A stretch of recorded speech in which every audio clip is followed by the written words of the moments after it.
विद्यार्थी मित्रांनो, आज आपण पाहणार आहोत ओरिजिन ऑफ क्वांटम मेकॅनिक्स. तर ह्याच्यामध्ये क्वांटम मेकॅनिक्सची ओरिजिन का झाली, क्लासिकल मेकॅनिक्स कुठं कुठं फेल्युअर गेलं, ह्या सर्व गोष्टी आपण इथं इंट्रोडक्शन ह्याचं पाहणार आहोत. तर आता classical mechanics explain successfully the motion of all object which are directly observable or observable with the help of instruments. तर क्लासिकल मेकॅनिक्समध्ये जे मोशन ऑफ ऑब्जेक्ट आहे ते आपण डायरेक्टली किंवा observable with the help of instrument, जे आपण directly observe करू शकतो किंवा इन्स्ट्रुमेंटेशनच्या सहाय्याने आपण त्यांना ऑब्झर्व करू शकतो, तसं मोशन आपण काय करू शकतो, एक्सप्लेन करू शकतो. पण काही गोष्टी अशा असतात की जसे की आपण इलेक्ट्रॉन, प्रोटॉन, ॲटॉमिक लेवलवरचे जर पार्टिकल घेतले, ते आपण असल्या इन्स्ट्रुमेंटच्या सहाय्याने आपण पाहू शकत नाहीत, त्यामुळे त्यांना ऑब्झर्व करता येत नाही. मग तिथं क्लासिकल मेकॅनिक्सची जी थिअरी आहे ती आपण तिथं अप्लाय करू शकत नाहीत. तर when the object like electron, जर इलेक्ट्रॉन असेल, are not observable by this instrument, तर आपण जे इन्स्ट्रुमेंट आपण वापरतो त्याच्या सहाय्याने आपण इलेक्ट्रॉनला ऑब्झर्व करू शकत नाही. अँड बाय दिस इन्स्ट्रुमेंट्स, म्हणजे हे जे इन्स्ट्रुमेंट आपण यूज करणार आहोत त्या सहाय्याने जी क्लासिकल कन्सेप्ट आहेत कॅन नॉट बी अप्लाइड, म्हणजे क्लासिकल जी थिअरी आहे ती आपण ॲटॉमिक लेवलच्या डायमेन्शनला आपण अप्लाय करू शकत नाही, ते तिथे फेल्युअर जातात. The classical idea does not hold in the region of atomic dimension, म्हणजे जे ॲटॉमिक डायमेन्शन म्हणजे स्मॉल पार्टिकल आहेत, इलेक्ट्रॉन, प्रोटॉन, न्यूट्रॉन, तिथं जर आपल्याला क्लासिकल आयडिया वापरायचे असतील तर त्या तिथं फेल जातात. त्यामुळं classical idea does not hold region of atomic डायमेन्शनमध्ये ते होल्ड करीत नाहीत, त्या सक्सेसफुली आपण एक्सप्लेन करू शकत नाहीत.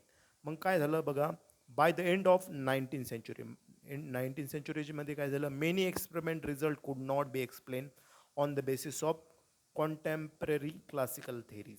तर त्यावेळेच्या ज्या क्लासिकल थेरीज होत्या त्याच्या बेसनुसार बरेच एक्सपेरिमेंटल रिझल्ट कुड नॉट एक्सप्लेन, म्हणजे ते एक्सप्लेन झाले नाहीत. For example, religion law and veins law of black body radiation.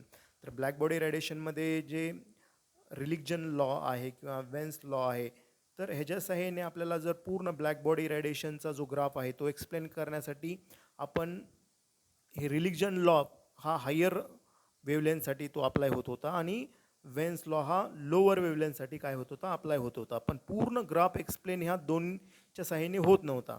तर आपल्याला असं एक इक्वेशन हवं होतं की ते सर्व ग्राफ काय करेल, एक्सप्लेन करेल. तर ब्लॅक बॉडी रेडिएशन कुड not confirm the experimental energy distribution of radiation, म्हणजे त्या ग्राफमध्ये जे एनर्जी डिस्ट्रीब्युशन होती, एनर्जी, तर आपल्याला ही पूर्ण ॲग्री होत नव्हती. तर जो रिलिजन लॉ होता agreed only the longer wavelength, तर हे फक्त लॉंगर वेवलेंथसाठी होता, but fail to the shorter वेवलेंथसाठी तो फेल होत होता.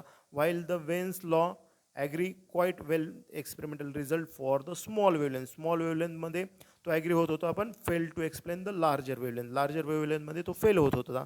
म्हणजे पूर्ण ग्राफ त्याचं एनर्जीचं जे डिस्ट्रीब्युशन आहे ते एक्सप्लेन करण्यासाठी इथं तफावत येत होती, फेल जात होते. तर त्यानंतर काय झालं, मॅक्स प्लॅन इन 1901, तर 1901मध्ये इंट्रोड्यूस अ क्वांटम कन्सेप्ट. तर प्लँकनी काय केलं, एक क्वांटम कन्सेप्ट इंट्रोड्यूस केला आणि त्याच्या सहाय्याने जो ब्लॅक बॉडीचा जो स्पेक्ट्रम आहे, एनर्जीचं जे डिस्ट्रीब्युशन आहे ते आपण चांगल्या प्रकारे एक्सप्लेन करू शकलो. And it's eventually lead to the conclusion that the radiation is not emitted in continuous manner.